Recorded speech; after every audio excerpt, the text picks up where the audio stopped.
सहनाववतु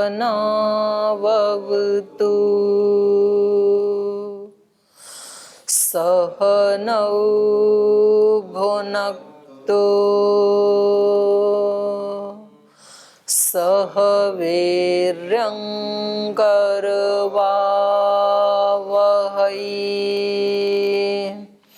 तेजस्विनावधीतमस्तु मा विद्विषावहै ॐ शान्ति शान्ति शान्तिः।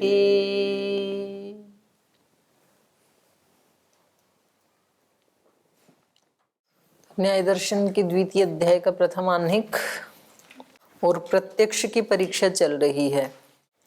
तो यहाँ पर प्रसंग ये चल रहा था कि अगर आप अवयवी को स्वीकार नहीं करेंगे, क्योंकि प्रत्यक्ष जो वृक्ष दिखाई दे रहा है इसके ऊपर पूर्व पक्षी का ये कहना था कि ये प्रत्यक्ष तो बनेगा ही नहीं, क्योंकि वास्तव में वृक्ष अवयवों का समूह है।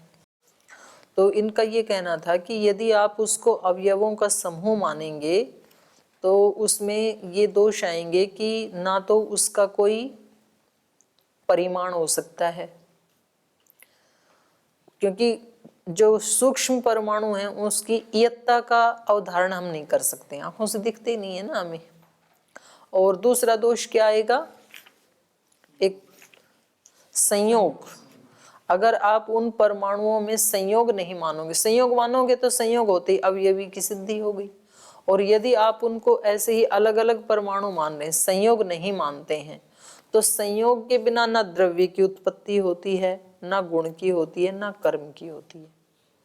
और क्योंकि द्रव्यों का प्रयोग तो आप भी करते हैं, क्रियाएं आपके पक्ष में भी होती हैं, गुण आप भी मानते ही हैं, तो ये तीनों भी नहीं हो पाएंगे। तो आपको संयोग को भी स्वीकार करना पड़ेगा। और इसके साथ साथ एकत्व द्वित्व आदि जो संख्याओं का आप प्रयोग करते हैं तो उसका भी तो आश्रय कुछ नहीं मिलेगा आपको, संयोग को नहीं मानेंगे तो ये दोष उन्होंने दिखाए थे कि आपको एकत्व या द्वित्व संख्या आदि का एक ऐसा अवयवी आपको स्वीकार करना चाहिए जिसमें कम से कम ये 4 विशेषताएं हों। यहाँ बताया था ना 182 पृष्ठ पे जो प्रथम पैरा है उसकी अंतिम पंक्ति, एवं परिमाण संयोग स्पंद जाति विशेष प्रत्ययान अपि अनुयोक्तव्य। इन ज्ञानों को भी इसके साथ जोड़ना पड़ेगा, अवयवी के साथ। उसका कोई परिमाण होना चाहिए, उसमें संयोग गुण होना चाहिए और स्पंद गति होनी चाहिए और जाति विशेष नहीं होगी तो आप कैसे ये निर्धारण करेंगे कि ये परमाणु तो वृक्ष के हैं, इसको हम वृक्ष कहें, ये परमाणु गौ के हैं, इसको हम गाय कहें, ये परमाणु मनुष्य के हैं, इसको मनुष्य कहें। तो वो जाति विशेष का जब तक उनके साथ संबंध नहीं जोड़ेंगे तब तक आप कैसे पहचानेंगे कि कौन से परमाणु किसको संबोधन करने के लिए हैं। तो जाति विशेष का ग्रहण होना चाहिए। तो ये हम पढ़ रहे थे। तो ये कह रहे हैं जाति विशेषस्य प्रत्ययानुवृत्ति लिंगस्य अप्रत्याख्यानम। आप जाति विशेष को ही कहा प्रत्ययानुवृत्ति लिंगस्य। प्रत्ययानुवृत्ति लिंग मतलब जाति विशेष, इसका अप्रत्याख्यानम, आप प्रत्याख्यान नहीं कर सकते हैं। प्रत्ययानुवृत्ति लिंग क्यों कहा जाति को? प्रत्यय मतलब ज्ञान और अनुवृत्ति मतलब ज्ञान की आवृत्ति। तो इसका अर्थ हो जाएगा कि उस ज्ञान विशेष की अनुवृत्ति ही लिंग है जिसका, वो होती है जाति। जैसे हमें यहाँ ज्ञान हुआ कुछ परमाणुओं को देख करके कि इनको गो कहते हैं, तो ये जो ज्ञान है इसी की प्रत्यानुवृत्ति होगी हमें ऑस्ट्रेलिया में जब उस प्राणी को देखेंगे। तो ये ज्ञान की जो अनुवृत्ति हो रही है हमें, कहीं भी देखें उस प्राणी को हम, ऑस्ट्रेलिया में देखें, अमेरिका में देखें, आप राजस्थान में देखें, हरियाणा में देखें, कहीं भी देखें तो आपको उसी ज्ञान की अनुवृत्ति होती है। तो ये किसका लिंग है? जाति का। तो इसलिए कहा प्रत्ययानुवृत्ति लिंगः तस्य प्रत्ययानुवृत्ति लिंगस्य जात्या अप्रत्याख्यानम। उस जाति विशेष का आप खंडन नहीं कर सकते हैं। क्यों? प्रत्याख्याने वा प्रत्यय व्यवस्था अनुपपत्ति ही। क्योंकि यदि आप इस जाति विशेष का प्रत्याख्यान करेंगे, खंडन करेंगे, तो प्रत्यय व्यवस्था, ज्ञान की व्यवस्था की अनुपपत्ति होने लगेगी। किसके लिए आप किस शब्द का प्रयोग करेंगे, किस परमाणु समूह से आपको किसका बोध होगा, ज्ञान होगा, इसकी कोई व्यवस्था नहीं रहेगी। अब तो व्यवस्था है ना हमारे पास, अवयवी को स्वीकार करते हैं तो कि भाई ये जो परमाणुओं का समूह, इसको हम गाय कहते हैं, इसको हम वृक्ष कहते हैं, इसको मनुष्य कहते हैं, तो ऐसी व्यवस्था है अभी तो। और दूसरी बात कह रहे हैं जाति के लिए क्या चाहिए? एक अधिकरण भी चाहिए। जाति किस में रहेगी? किसी अधिकरण में तो रहेगी। व्यधिकरणस्य अनभिव्यक्ते अधिकरण वचनम।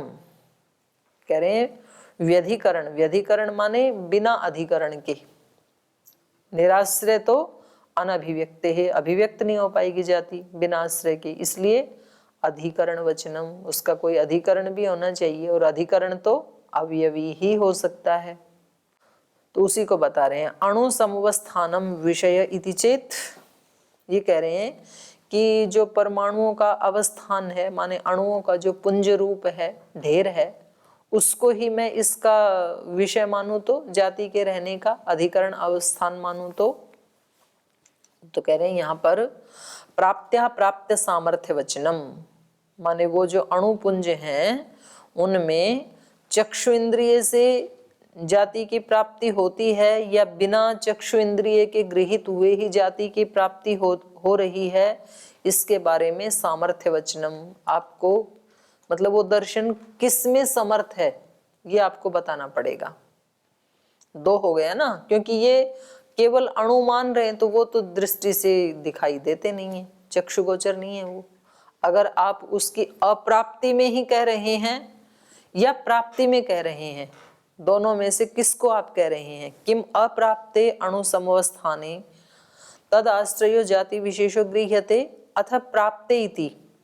जो आप कह रहे हैं ना कि परमाणुओं के समूह को ही हम आश्रय मान लेंगे जाति विशेष का, तो हमारा आपसे ये पूछना है किम अप्राप्ते अणु समवस्थाने, जो हमें दिखाई भी नहीं देते हैं, अप्राप्त हैं चक्षु इंद्रिय से, उनके ढेर में तद आश्रय जाति विशेषो गृह्यते, उनके आश्रय से आप जाति विशेष का ग्रहण करना चाहते हैं, अथ प्राप्ते, या जो वृक्ष आदि की तरह हमें दिखाई दे रहे हैं, वृक्ष गो आदि की तरह जो दृष्टिगोचर हो रहे हैं, उन परमाणुओं में आप जाति विशेष को मान रहे हैं। क्योंकि क्या दोष आएगा? अप्राप्ते ग्रहणम इति चेत, यदि आप अप्राप्त में जाति विशेष का ग्रहण मानते हैं तो व्यवहितस्य अणु समवस्थानस्य अपि उपलब्धि प्रसंगः, तो जो व्यवहित अणुओं का समुस्थान पुंज है, समवस्थान है, उसकी भी उपलब्धि होने लगेगी। माने जो दिखाई नहीं दे रहे हैं ना, उनकी भी जाति विशेष की उपलब्धि होने लगेगी। जैसे मान लो यहाँ मेरे पास इस कक्ष में जो परमाणुओं का समूह, टेबल में एक अलग परमाणुओं का समूह है और आसन में अलग परमाणुओं का है, आप छात्रों में अलग परमाणुओं का समूह है, दीवार में अलग परमाणुओं का समूह है, तो इनका तो मुझे जाति विशेष का पता लग रहा है, ये टेबल जाति है, ये मनुष्य जाति है, ये दीवार जाति है। पर जो ये बीच में व्यवधान आ गया व्यवहितस्य, उधर भी जो परमाणु हैं उनका भी ज्ञान होने लगेगा मुझे, उस कक्ष में रखी हुई चीजों का भी। क्यों? क्योंकि अप्राप्त में ग्रहण बता रहे हैं ना, तो वो वस्तुएं मेरे को प्राप्त हो या ना हो, जाति का ग्रहण तो हो ही जाएगा, तो ये दोष आने लगेगा ना, होता तो नहीं है ना ऐसे। व्यवहितस्य अणु समवस्थानस्य अपि उपलब्धि प्रसंग ते व्यवहिते अणु समवस्थाने तदाश्रयो जाति विशेषो गृह्येत। तो बोले ये ते का मतलब है तव मते, तुम्हारे मत में तो व्यवहिते अणु समवस्थाने, जो व्यवहित अणुओं का समवस्थान है, तद आश्रयो जाति विशेषो गृह्येत, तो तो वहां भी जाति विशेष का ग्रहण होना चाहिए, होता तो नहीं है लेकिन, तो ये दोष आएगा। और प्राप्ते ग्रहणमिति चेत, यदि आप कहो कि प्राप्त जो अणुओं का समवस्थान है उसी में जाति विशेष का ग्रहण होगा, तो क्या दोष आएगा? तो कहा मध्य पर भागयो अप्राप्तौ अनभिव्यक्ति ही। बोले अगर प्राप्त में होता है तो जब हम वृक्ष को देखते हैं तो कितने अणुओं का हमें प्राप्ति होती है? केवल सामने वालों की होती है, तो पीछे वालों की नहीं होती है, मध्य भाग वालों की नहीं होती है, तो ये दोष आएगा। तो कहा प्राप्ते ग्रहणमिति चेत मध्य पर भागयो अप्राप्त, मध्य भाग वाले और पर भाग वाले जो अप्राप्त हैं उनकी अनभिव्यक्ति, उनकी अभिव्यक्ति नहीं होगी। यावत प्राप्तम भवति तावत अभिव्यक्ति रीति चेत। तो फिर ये कह रहे हैं ठीक है, जितने की प्राप्ति होती है उतने की ही जाति विशेष की अभिव्यक्ति हो जाएगी, तो क्या दोष है? आगे आगे वाले तो दिख रहे हैं ना कम से कम। तो यावत प्राप्तम भवति तावती अभिव्यक्ति रीति चेत। तो बोले तावतो अधिकरणत्वम अणु समवस्थानस्य, तो बोले अगर आप ऐसा मानेंगे ना तो उतने ही अणु समवस्थान के अधिकरणत्व भी प्राप्त होने लगेंगे।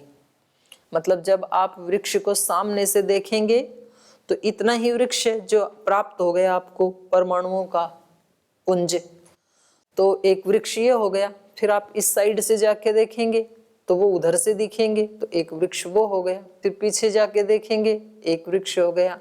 फिर थोड़ा आगे आके देखेंगे एक, तो एक ही वृक्ष में अनेक वृक्ष होने लगेंगे। जिधर जिधर से जितनी जितनी प्राप्तियां होंगी उतने ही वृक्ष उपलब्ध होने लगेंगे। तो कह रहे हैं यावते प्राप्ते जाति विशेषो गृह्यते तावद अस्य अधिकरणम इति प्राप्तम भवति तत्र एक समुदाये प्रतीयमाने अर्थभेद। तो एक ही समुदाय में प्रतीयमान जो वृक्षत्वादि है उसमें अर्थ भेद होने लगेगा, माने पदार्थ भेद होगा, एक ही पदार्थ नहीं दिखेगा, फिर एक में अनेक दिखेंगे। एवं च सति यो अयम अणु समुदायो वृक्ष इति, बोले ऐसे होने पर ये जो अणुओं का समुदाय है जिसको आप वृक्ष कहते हैं, इसमें इति प्रतीयते तत्र वृक्ष बहुत्वम प्रतीयेत। तो वहां पर ये जो वृक्ष प्रतीत हो रहा है वहां पर बहुत सारे वृक्ष प्रतीत होने लगेंगे, क्योंकि यत्र तत्र की बजाय यत्र यत्री कर लो। यत्र यत्र ही अणु समुदायस्य भागे वृक्षत्वं गृह्यते स स वृक्ष इति, माने जिधर जिधर से भी इस अणु समुदाय के भाग में आप देखेंगे तो वृक्षत्व गृह्यते, वृक्षत्व का ग्रहण होगा, और स स वृक्ष वो वृक्ष, तो एक ही वृक्ष में अनेक वृक्ष दिखने लगेंगे। तस्मात् समुदित अणु समवस्थानस्य अर्थांतरस्य जाति विशेषाभिव्यक्ति विषयत्वात् अवयवी अर्थांतरभूत इति। तो इसलिए कह रहे हैं तस्मात् समुदित अणु समवस्थानस्य, एकत्र किए गए हैं जहां अणु, उसका अणु समवस्थानस्य अर्थांतरस्य, वो जो अणुओं का एक पुंज है उसमें अर्थांतर की, अर्थांतर की माने जाति विशेष अभिव्यक्ति विषयत्वात्, क्योंकि उसमें जाति विशेष की अभिव्यक्ति हो रही है ना, तो उनसे किसी दूसरे द्रव्यांतर की उत्पत्ति अर्थात अवयवी के रूप में अर्थांतरभूत है इति, कोई अर्थांतरभूत है, कोई तीसरी वस्तु दूसरी वस्तु बन रही है, ऐसा आपको स्वीकार करना पड़ेगा। माने आपको, यदि आप केवल अणुओं का पुंज मानेंगे वृक्ष को या सभी वस्तुओं को, तो इसमें इतने सारे दोष आएंगे। तो आपको क्या मानना पड़ेगा? अवयवी को मानना पड़ेगा। और अवयवी यदि है तो वो तो प्रत्यक्ष दिख ही रहा है, तो प्रत्यक्ष का आप खंडन नहीं कर सकते हैं। तो ये इतनी लंबी प्रत्यक्ष की परीक्षा चली है। इति प्रत्यक्ष परीक्षा प्रकरणम, क्योंकि प्रत्यक्ष ही सबका आधार है, तो इसलिए प्रत्यक्ष को इन्होंने काफी दीर्घ उससे परीक्षा किया है, लंबा चलाया है इसको। तो हमने 2 की परीक्षा कर ली, संशय की परीक्षा हो गई, उसके बाद प्रमाण की होगी सामान्य रूप से, और तीसरे नंबर पे फिर प्रत्यक्ष प्रमाण की परीक्षा हो गई। अब अनुमान की परीक्षा कर रहे हैं। परीक्षितम प्रत्यक्षम, प्रत्यक्ष की परीक्षा हो गई। अनुमानम इदानीम परीक्षते, अब अनुमान की परीक्षा करते हैं। तो अनुमान की परीक्षा करने के लिए लक्षण तो नहीं बताया था, पर वो पीछे जो इन्होंने बताए थे ना कि भाई नदी में जल बढ़ रहा है, तो इससे पता लग रहा है ऊपर वृष्टि हुई। या रोध उपघात सादृश्यभ्य, यदि कभी चींटियां मुंह में वो लेके चल रही हैं अंडा, तो पता है कि वृष्टि होगी अंडा संचार से। और सादृश्यभ्य, मोर बोलता है एक विशेष आवाज में, तो सांप आदि को पता लग जाता है कि वृष्टि होगी, तो बिल से बाहर निकल जाते हैं, कहीं वृक्ष आदि पे चढ़ जाते हैं। तो इसको अनुमान प्रमाण के उदाहरण के रूप में प्रस्तुत किया था, तो उसका खंडन कर रहे हैं। पहले उसकी परीक्षा कैसे करेंगे, पहले उसमें संशय उठा करके। तो सूत्र बोलिए, रोधोपघात सादृश्येभ्यो व्यभिचारात् अनुमानम अप्रमाणम। रोध उपघात सादृश्येभ्यो व्यभिचारात्, रोध जैसे पानी का अवरोध कर दिया और फिर एकदम से छोड़ दिया, तो नदी में बहा हुआ आएगा ना, तो इसका व्यभिचार हो गया। वृष्टि तो हुई नहीं, फिर भी नदी भरी दिखाई दे रही है, तो रोध का व्यभिचार हो गया। उपघात, जैसे चींटियों के बिल पे किसी ने उपघात कर दिया, तो फिर वो एकदम से अपने मुंह में अंडा लेकर इधर उधर भागती हैं, तो वृष्टि तो नहीं होगी। तो ये भी क्या हो गया, व्यभिचार जो आपने बताया था। और तीसरा है सादृश्यभ्य, मोर की तरह से किसी व्यक्ति ने आवाज निकाली, लगता है कि मोर ही बोल रहा है, तो कुछ लोग निकाल देते हैं ना बिल्कुल ऐसी आवाज, तो वृष्टि तो हुई नहीं, तो व्यभिचार हो गया। आपने तो कहा था ये आवाज, ये ध्वनि जब आएगी तो वृष्टि होगी। तो तीन आपने उदाहरण दिए थे, तीनों का ही व्यभिचार देखा जाता है, इसलिए कहा रोध उपघात सादृश्येभ्य व्यभिचारात् अनुमानम अप्रमाणम। अनुमान अप्रमाण है, प्रमाण नहीं है। प्रमाण होता तो व्यभिचार दोष को प्राप्त नहीं होता। अप्रमाणम इति, अनुमान तो अप्रमाण है। क्यों? एकदा भी अर्थस्य न प्रतिपादकम इति, एक बार भी अर्थ की प्राप्ति नहीं हुई, जैसा कहा था वैसा एक बार भी नहीं मिला। कैसे? रोधात अपि नदी पूर्णा गृह्यते, कहीं कोई अवरोध कर दिया था पानी का और फिर उसको छोड़ दिया, तो नदी जल से परिपूर्ण गृहीत होती है। तदा च उपरिष्टाद वृष्टो देव इति मिथ्यानुमानम, तो उस नदी को जल से भरा हुआ देख करके और जो हम अनुमान करते थे कि ऊपर वृष्टि हुई है, ये मिथ्यानुमान है, हुई नहीं। नीडोपघाताद अपि पिपीलिकांड संचारो भवति तदा च भविष्यति वृष्टि इति मिथ्यानुमानमिति, उनके नीड पर उपघात होने से, नीड मतलब बसेरा, वैसे तो घोंसले को कहते हैं, पर चींटियों का घोंसला नहीं होता है, उनका जो बिल है, आश्रय है, उसमें उपघाताद अपि, उपघात होने से किसी ने पैर रख दिया, कोई प्राणी उसके ऊपर चला गया उनके बिल के ऊपर, तो पिपीली का अंड संचारो भवति, पिपीलिकाएं अपने अंडे को लेकर के वहां से संचार करती हैं, वहां से वो चलती हैं, इधर उधर दौड़ती हैं। तदाचे भविष्यति वृष्टि इति मिथ्यानुमानम, तो उसको देख करके कोई कहे कि वृष्टि होगी, तो वृष्टि तो होनी नहीं है, तो ये अनुमान कैसा है? मिथ्यानुमानम। पुरुषोपि मयूरवाशितम अनुकरोति तदापि शब्द सादृश्यात् मिथ्यानुमानम भवति, और कहने कोई पुरुष भी मयूरवाशितम अनुकरोति, मोर की वाणी का अनुकरण करता है, मोर की तरह बोलता है, वास्त्री शब्दे, शब्द करता हुआ, तो कह रहे हैं तदापि, तब भी शब्द सादृश्यात्, मोर के शब्द के समान शब्द होने से भी मिथ्यानुमानम भवति, वृष्टि तो होती नहीं है, तो मिथ्यानुमान। तो तीन उदाहरण आपने वहां बताए थे, तीनों में से एक जगह भी अर्थ की प्राप्ति नहीं होती है, इसलिए अनुमान अप्रमाण है। तो उसका उत्तर दे रहे हैं, नैकदेश त्रास सादृश्येभ्यो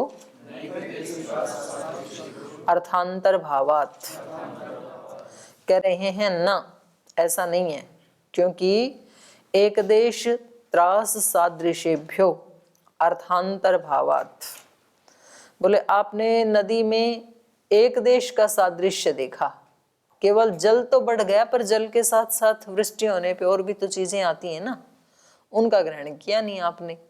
क्योंकि वृष्टि होगी तो उसमें पत्ते भी आएंगे, मिट्टी भी आएगी, लकड़ भी साथ में बह के आएंगे, तो आपने वो सब नहीं देखा, एक देश देखा, एक देश। और दूसरा, त्रास के कारण भी तो अंडे मुंह में ले सकती हैं वो। तो और तीसरा, त्रास के बाद सादृश्यभ्यः, वो वास्तव में मोर का शब्द नहीं था बल्कि मोर के सदृश था। तो इससे अर्थांतर भावात, इसलिए वहां पर वो अर्थांतर की प्राप्ति नहीं हुई। नायम अनुमानः व्यभिचारः, ये अनुमान का व्यभिचार नहीं है जो आपने बताया है, बल्कि अननुमाने तु खलु अयम अनुमानाभिमानः, बल्कि अनुमान में आपने अनुमान का आभास कर लिया, जो अनुमान था ही नहीं उसको आपने अनुमान का भान कर लिया, तो इसमें आपका दोष है, अनुमान का थोड़ी है। कथम, कैसे? ना विशिष्टो लिंगम भवितुम अर्हति, अविशिष्ट कभी लिंग नहीं हो सकता है। अविशिष्ट मतलब सामान्य, विशेष ही तो लक्षण या लिंग होता है ना, सामान्य चीज कभी लिंग थोड़ी होती है। ना विशिष्टो लिंगम भवितुम अर्हति, अविशिष्ट या सामान्य लिंग नहीं हो सकता है। पूर्वोदक विशिष्टम खलु वर्षोदकम शीघ्रतरत्वम स्रोतसो बहुतर फेन फल पर्ण काष्ठादि वहनम चोपलभमानः पूर्णत्वेन नद्या उपरि वृष्टो देव इति अनुमिनोति न उदक वृद्धि मात्रेण। कह रहे हैं देखो, हमने जो लक्षण बताया था वो विशेष था, ये सामान्य जल की वृद्धि हुई है, तो इसको आप लक्षण नहीं कह सकते हैं। पूर्वोदक विशिष्टम, पहले जो उदक विशिष्ट हमने बताया था वो कैसा था? वर्षोदकम, वो वर्षा का जल था नदी में, और वो कैसा था? शीघ्र तरत्वम, एक तो उसका वेग बहुत तेज होता है, जब बारिश होती है तो नदी का पानी कैसे चलता है? तूफानी गति से चलता है, क्योंकि इतनी ऊपर से आया है ना, तो वेग बन गया उसका। और बिना बारिश के पानी चलता है तो स्मूथली चलता है, शांत भाव से चलता है। तो कहा वर्षोदकम शीघ्र तरत्वम, इससे शीघ्रतर होता है वो। और स्रोत सो, अपने स्रोत से, बहुतर फेन फल पर्ण काष्ठादि वहनम च उपलब्ध माने, जहाँ से वो पानी आ रहा है अपने स्रोत से, वहां से वो बहुत सारे उसमें झाग होते हैं, बुलबुले से हो जाते हैं, और कुछ फल आ जाते हैं टूट के उसमें, कुछ पर्ण पत्ते आ जाते हैं, कुछ काष्ठादि वहनम लक्कड़ आदि आ जाते हैं, तोड़ के लाती है ना नदी। तो इन सब के साथ ये सब उपलब्ध होते हुए पूर्णत्वेन नद्या, इन सब से, इन सब के साथ जो नदी का पूर्णत्व है उससे हम कहते हैं नद्या उपरी वृष्टो देव, कि ऊपर, इस नदी के ऊपर माने पहाड़ों पे कहीं बारिश हुई है, इति अनुमिनोति। तब हम ये अनुमान करते हैं, न उदक वृद्धि मात्रेण, केवल जल मात्र के बढ़ने से ये अनुमान नहीं होता है, बल्कि जल के बढ़ने के साथ साथ ये लक्षण भी दिखने चाहिए, तब माना जाएगा। और दूसरा जो आपने कहा पिपीलिका वाला, तो पिपीलिका प्रायस्य अंड संचारे भविष्यति वृष्टि इति अनुमीयते न कासांचित इति। तो बोले इसका चींटियों का भी हमने क्या बताया था? पिपीलिका प्रायस्य अंड संचारे, प्रायस्य माने पंक्ति में, एक पंक्ति में जब अंडा लेके चलती है ना, आराम आराम से सीधी लाइन में पंक्ति बना के, तब भविष्यति वृष्टि इति अनुमीयते, तब यह अनुमान किया जाता है, क्योंकि वो एक पंक्ति में जाएंगी, शांत भाव से जाएंगी, इसका मतलब है कि वो अपना स्थान परिवर्तित कर रही हैं, उनको आभास हो गया कि वृष्टि आने वाली है, तो इसलिए वो आराम से एक पंक्ति में जाती हैं। तो कभी कभी देखा होगा आपने चींटियों को ना, बिल्कुल सीधी लाइन में जाती हैं अपने मुंह में अंडा लेके, तो इसका मतलब है कि उनको किसी ने जबरदस्ती नहीं भगाया, वो अपनी ही अनुमान से ही वहां से अपना स्थान परिवर्तित कर रहे हैं। तो कह रहे हैं पिपीलिका प्रायस्य अंड संचारे भविष्यति वृष्टि इति अनुमीयते न कासांचित इति, किधर भी इधर उधर भाग रही हैं मुंह में अंडा लेके, पंक्ति में नहीं चल रही हैं, तो अनुमान नहीं लगाया जा सकता, क्योंकि उपघात होगा यदि, तो वो फिर सीधी लाइन में थोड़ी चलेंगी, फिर तो किधर भी भागती हैं, इधर उधर कहीं भी भागती हैं, फिर तो वो प्रमाण नहीं है। और जो तीसरा आपने कहा था नेदम मयूरवाशितम तत्सदृशो अयम शब्द इति, कि कोई मनुष्य भी मयूर की वाणी में बोलता है और वृष्टि तो होती नहीं है, तो बोलिए मयूर की वाणी थोड़ी है। नेदम मयूरवाशितम, ये मयूर का शब्द नहीं है, तत्सदृशो अयम शब्द इति, बल्कि उस मयूर के शब्द के समान शब्द है ये। विशेष परिज्ञानान मिथ्यानुमानम इति, तो इसको विशेष का अपरिज्ञान होने से, क्योंकि मोर के भी सारे शब्दों से वृष्टि नहीं होती है, जब वृष्टि होती है तो वो विशेष प्रकार के शब्द बोलता है, और उस विशेष प्रकार के शब्द को जानने वाला कोई होना चाहिए, वो पहचान उसको आनी चाहिए। तो इसलिए कहा विशेष परिज्ञानात, उस शब्द में विशेष शब्द का परिज्ञान होने से, विशेष अपरिज्ञानात, विशेष का ज्ञान न होने से, मिथ्या अनुमानम इति, आपने क्या कह दिया कि अनुमान मिथ्या है। यस्तु विशिष्ट शब्दात विशिष्ट मयूरवाशितम गृह्णाति तस्य विशिष्टार्थो गृह्यमाणो लिंगम यथा सर्पादीनाम इति। लेकिन कह रहे हैं यस्तु, जो व्यक्ति विशिष्ट शब्दात, उस मयूर के विशिष्ट शब्द से, विशिष्ट मयूरवाशितम गृह्णाति, विशिष्ट शब्द से विशिष्ट मयूर की ध्वनि को जो ग्रहण कर लेता है, तस्य विशिष्टार्थः गृह्यमाण, तो उसको विशिष्ट अर्थ का ज्ञान होता है, अर्थात वृष्टि होगी ये ज्ञान उसको होता है। तस्य विशिष्ट अर्थो गृह्यमाणो लिंगम, उसके लिए ये शब्द लिंग बनता है। यथा सर्पादि नामिति, सर्पादि पहचान लेते हैं उसको, वो जो मयूर की विशेष ध्वनि है उसको सर्पादि पहचान लेते हैं और फिर वो उससे बाहर निकल जाते हैं। स्वयं अनुमातु अपराधो न अनुमानस्य, तो ये जो ऊपर आपने दोष दिखाए हैं ये इस अनुमान करने वाले का अपराध है, न कि अनुमान का। अनुमातु मतलब अनुमान करने वाला। यो अर्थ विशेषेण अनुमेयम अयम अर्थम अविशिष्टार्थ दर्शनेन बुभुत्सते, तो ये जो अनुमाता है ये कैसा है, जो अर्थ विशेषेण, अर्थ विशेष का मतलब है यहाँ पर लिंग विशेष, यो अर्थ विशेषेण माने लिंग विशेषेण अनुमेयम अर्थम, जो अनुमेय विषय है, अनुमेय अर्थ है, उसको अविशिष्टार्थः दर्शनेन बुभुत्सते, अविशिष्ट लिंग के दर्शन से, बुभुत्सते जानने की इच्छा करता है। तो ये इस व्यक्ति का दोष है, जो व्यक्ति अर्थ विशेषण, लिंग विशेषण, लिंग विशेष से अनुमेयम अर्थम, अनुमेय अर्थ को या अनुमान के विषय को अविशिष्टार्थ दर्शनेन, माने विशिष्ट लिंग के दर्शन से करना चाहिए, लेकिन ये कैसे कर लेता है, अविशिष्टार्थ दर्शनेन, अविशिष्ट लिंग के दर्शन से बुभुत्सते जानने की इच्छा करता है। तो ये इसमें अनुमान का दोष नहीं है बल्कि इस अनुमाता का दोष है।